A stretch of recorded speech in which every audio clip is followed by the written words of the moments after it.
how to make an interactive button in Figma. Hello guys and welcome to today's video.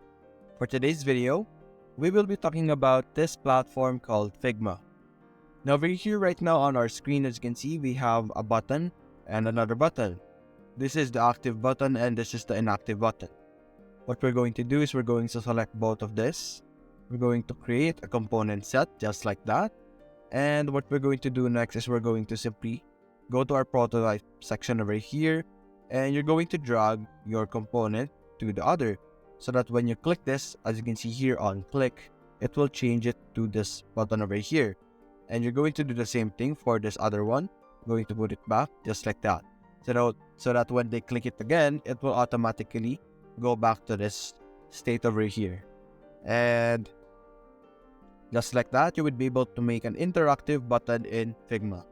Hope you enjoyed the video. Thanks for watching.